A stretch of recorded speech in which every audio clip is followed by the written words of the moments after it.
If economics provided the material rationale for the Silk Road, religion provided its spiritual and psychological driving force. The movement of goods was inextricably intertwined with the movement of gods, prophets, and ascetics, and the Silk Road operated as the most potent conduit for religious dissemination in the pre-modern world.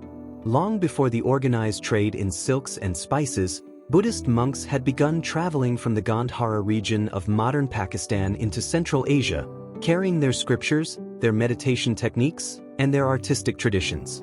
The transformation of Buddhism from an Indian regional sect into a Pan-Asian civilizational force is arguably the Silk Road's single most significant cultural legacy. By the 1st century CE, Buddhist monasteries had been established in the oasis cities of the Darim Basin, and by the 4th and 5th centuries, the religion had crossed the Han Chinese heartland, where it encountered the indigenous philosophies of Confucianism and Taoism. The result was a profound syncretism. Chinese intellectuals translated Buddhist sutras using Taoist terminology, creating a hybridized vocabulary that would shape East Asian thought for centuries.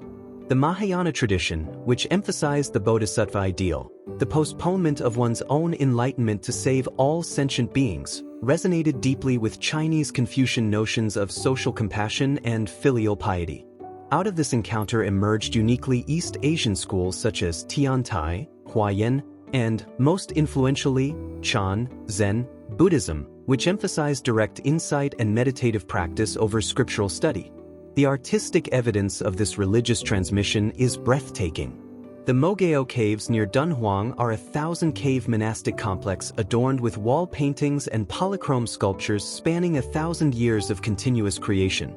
Here, one can see the evolution of Buddhist iconography from the distinctly Hellenistic-influenced styles of Gandhara, which depicted the Buddha in Greco-Roman contrapposto pose, draped in togas, to the Sinoized forms of the Tang dynasty, where the Buddha's robes become more flowing and his facial features acquire East Asian ideals of serenity and elegance.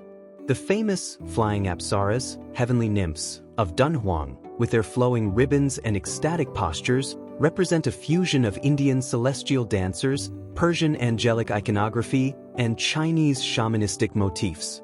Similar fusion occurred in the painted caves of Ajanta in India and in the rock-cut monasteries of Bamiyan in Afghanistan, whose monumental standing Buddhas, tragically destroyed in 2001, were visible from miles away and served as beacons along the southern route. But Buddhism was not the only faith traversing the Silk Road. Nestorian Christianity, a branch of the Eastern Church that had been deemed heretical by the Council of Ephesus in 431 CE, traveled rapidly along the trade routes, establishing vibrant communities across Mesopotamia, Persia, and into Central Asia. In 635 CE, a Nestorian missionary named Alapan arrived at the Tang imperial court in Chang'an, and Emperor Taizong, exhibiting the religious pluralism characteristic of the early Tang, issued an edict tolerating the new faith. The famous Nestorian stele, erected in 781 CE and rediscovered in Xi'an in the 17th century, records this history in both Chinese and Syriac script, bearing witness to the presence of a thriving Christian community that lasted until the collapse of the Tang dynasty in the 9th century. Similarly, Manichaeism, the dualistic religion founded by the Persian prophet Mani in the 3rd century CE, which synthesized elements of Zoroastrianism, Christianity, and Buddhism, spread with remarkable speed along the Silk Road. It became the state religion of the Uyghur Khaganate in the Mongolian steppe in the 8th century, and its influence lingered in Central Asia for centuries. Perhaps the most transformative religious wave came with the advent of Islam in the 7th century. The Arab conquests of the Sasanian Empire and large swaths of Byzantine territory in the 630s and 640s did not merely impose a new political order, they unleashed an unprecedentedly dynamic cultural and commercial expansion. Muslim merchants and missionaries, following the established caravan routes, carried the faith of the Prophet Muhammad eastward into Transoxiana, the Darim Basin, and eventually into the ports of southern China. By the 9th century, the city of Guangzhou, Canton, had a flourishing Muslim community with its own mosque and judge. The Abbasid Caliphate, whose capital Baghdad was strategically positioned on the Silk Road central segment, became the epicenter of a vast intellectual revolution known as the Golden Age of Islam. under the patronage of caliphs like Al-Mamun. Scholars from across the known world, Persians, Syrians, Greeks, Indians, and Jews, gathered in Baghdad's House of Wisdom to translate and synthesize the accumulated knowledge of antiquity. Greek philosophy, Indian mathematics, Persian astronomy, and Chinese technology were all brought together, scrutinized, improved upon, and then transmitted back along the same networks to inform the intellectual ferment of the European Renaissance. Without this Islamic bridge, the works of Aristotle, Galen, and Ptolemy might have been lost to Europe forever. The Silk Road's contribution to the history of science and technology is arguably more profound than its contribution to religion, for it fundamentally transformed the material conditions of human existence across Eurasia. The transmission of papermaking from China to the West is the preeminent example. Although earlier writing materials like papyrus and parchment existed, paper was cheaper, more durable, and could be produced in near-infinite quantities.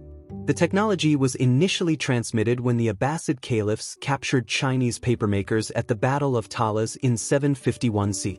These prisoners were brought to Samarkand, where the first paper mill in the Islamic world was established. From there, the knowledge spread to Baghdad, Damascus, and, by the 12th century, to Spain and Italy. The arrival of paper in Europe accelerated literacy, enabled the bureaucratic consolidation of nascent states, and laid the groundwork for the printing revolution of the 15th century. Without paper, the European Reformation, which depended on the mass dissemination of pamphlets and translated Bibles, would have been impossible. Equally transformative was the westward transmission of the magnetic compass. Initially developed by Chinese geomancers for divination and later for maritime navigation, the compass reached the Islamic world and Europe by the 12th century. It revolutionized oceanic navigation by allowing mariners to maintain a steady course regardless of cloud cover, which had previously obscured the stars.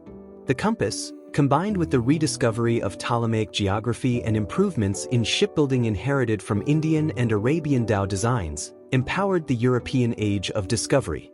Vasco da Gama, Columbus, and Magellan were, in a very real sense, sailing on technological currents that had originated on the other side of the Eurasian continent. Gunpowder, perhaps the most consequential and grim of the Silk Road's technological exports, followed a similar path. Chinese alchemists, in their obsessive search for an elixir of immortality, had accidentally discovered a highly combustible mixture of saltpeter, sulfur, and charcoal as early as the 9th century. By the 11th century, the Chinese were using gunpowder in military rockets and incendiary devices. The Mongols, who conquered China in the 13th century, eagerly adopted this technology and employed it in their campaigns across Central Asia and the Middle East. The Mamluk Sultanate and the Ottoman Empire rapidly integrated gunpowder into their military arsenals, and by the late 14th century, cannons and early handguns had appeared in Europe. The military consequences were cataclysmic. The feudal knight, encased in plate armor and mounted on a warhorse, became obsolete against massed cannon fire. The medieval castle, with its thick stone walls, was rendered vulnerable to siege artillery. This technological shift favored large, centralized states with the fiscal capacity to field gunpowder armies and manufacture standardized weapons, an impetus that accelerated the formation of early modern nation-states in France, Spain, and England. Yet the transfer of knowledge was not exclusively east to west. The Hellenistic astronomical system of Ptolemy, with its geocentric model of the universe, was preserved and elaborated upon in the Islamic world and subsequently transmitted to China during the Mongol Yuan dynasty, where it influenced local astronomical calculation. More fundamentally, the Indian decimal place value system, which had been developed in the subcontinent between the 3rd and 6th centuries CE, was adopted and modified by Arab mathematicians. The Persian polymath Al-Khwarizmi, working in Baghdad's House of Wisdom in the 9th century, wrote a treatise on algebra, Al-Jabr, that gave the discipline its name and introduced the Indian numerals to the Islamic world. These numerals, which we erroneously call Arabic, subsequently reached Europe through Islamic Spain. The modern world's entire computational and scientific infrastructure rests on this decimal system, a silent, unacknowledged debt to the mathematical exchanges of the Silk Road. Medical knowledge also flowed in both directions. The comprehensive medical encyclopedia of the Persian physician Ibn Sina, Avicenna, the canon of medicine, synthesized Greek Galenic medicine with Indian Ayurvedic and Chinese empirical traditions and became the standard medical textbook in European universities for over 500 years.